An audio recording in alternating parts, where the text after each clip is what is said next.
Shalom, selamat pagi saudara-saudara yang terkasih di dalam Tuhan Yesus Kristus. Selamat berjumpa kembali di dalam renungan pagi hari ini.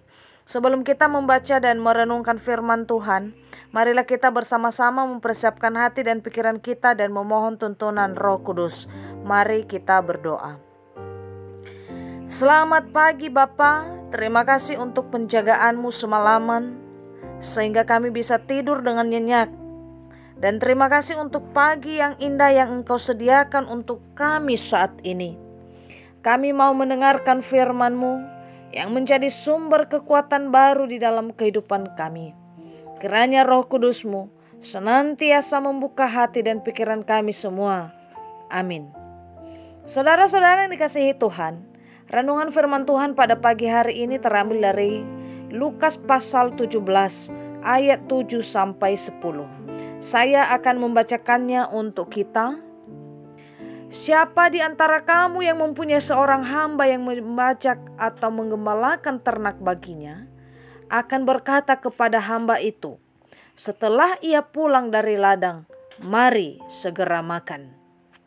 Bukankah sebaliknya ia akan berkata kepada hamba itu, sediakanlah makananku, ikatlah pinggangmu dan layanilah aku, sampai selesai aku makan dan minum, dan sesudah itu engkau boleh makan dan minum.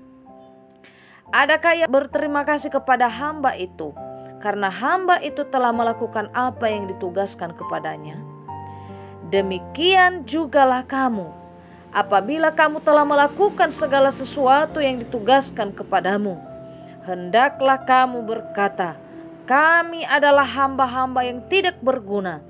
Kami hanya melakukan apa yang harus kami lakukan.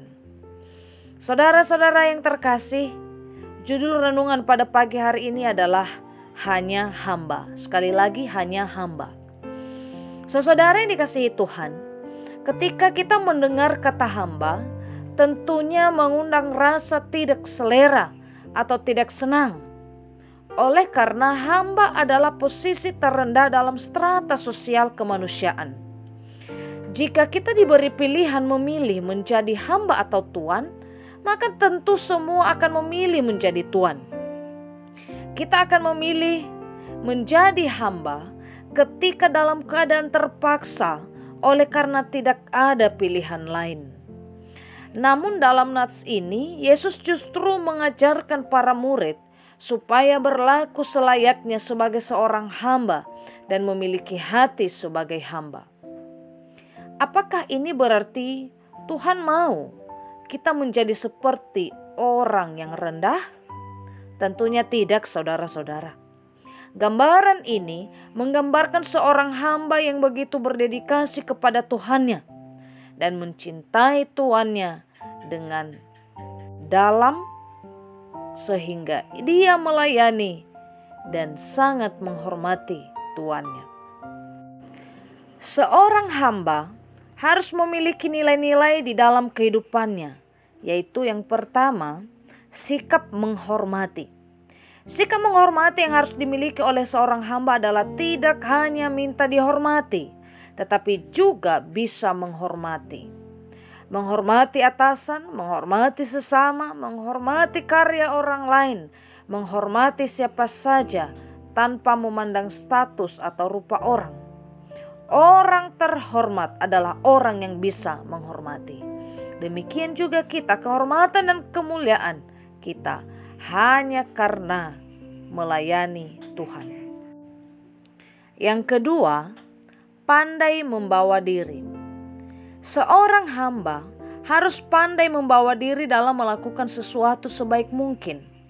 Sekecil apapun yang dilakukan selalu diupayakan dilakukan sebaik mungkin. Bertutur kata dan berbuat baik sebaik mungkin. Meminimalisir kesalahan sekiranya tidak menimbulkan masalah besar bagi dirinya. Yang ketiga, memiliki kerendahan hati. Seorang hamba harus memiliki kerendahan hati dan menyadari bahwa dirinya tidak berguna tanpa Tuhannya. Oleh sebab itu, sebagai hamba Tuhan, sudah sepantasnya kita sadar akan status kita dan melayani dengan kerendahan hati. Dengan demikian saudara-saudari yang dikasihi Tuhan, sebagai hamba Tuhan, kita tidak perlu marah dan kecewa bila tidak ada orang yang mengingat nama kita. Tidak ada orang yang memperhitungkan dan menghargai pelayanan kita. Sebaliknya, orang bisa jadi malah menyalahkan pelayanan dan pengorbanan yang sudah kita lakukan.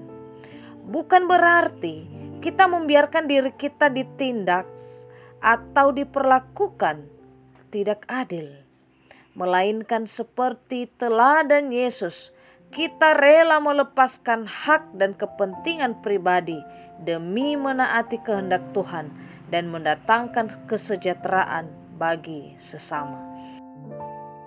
Demikian renungan pada hari ini. Tuhan Yesus memberkati. Kita akan menutup renungan ini dalam doa. Tetapi jika saudara ingin didoakan secara khusus, bisa menghubungi email kami. Kerinduan kami agar channel ini menjadi berkat bagi banyak orang. Mari kita berdoa. Tuhan, ajarlah kami untuk memahami tugas-tugas kami sebagai hamba di dunia ini, yang mampu menjalankan misi Allah di dunia ini. Ajar kami untuk menjadi berkat bagi sesama kami dimanapun kami berada. Tuhan, pada hari ini kami akan melakukan banyak aktivitas, pekerjaan dan tanggung jawab kami. Kiranya Tuhan senantiasa bersama-sama dengan kami. Tuhan senantiasa memampukan kami. Tuhan senantiasa memberkati kehidupan kami, memberikan kami kekuatan sehingga semua agenda kami pada hari ini dapat berjalan sesuai rencanamu di dalam kehidupan kami. Ampuni dosa dan kesalahan kami Bapa, dan ajarlah kami untuk menjadi pribadi yang lebih baik lagi, yang memiliki iman yang teguh, harapan dan kasih yang tulus. Amin. Saudara-saudara, mulailah harimu, kiranya kasih dan anugerah Tuhan senantiasa melimpah di dalam kehidupanmu. Muliakanlah Tuhan dalam setiap aktivitasmu dan jadilah saksi hidup bagi firman-Nya. Roh Kudus menyertai kita semua. Sampai berjumpa kembali di renungan berikutnya. Tuhan Yesus memberkati.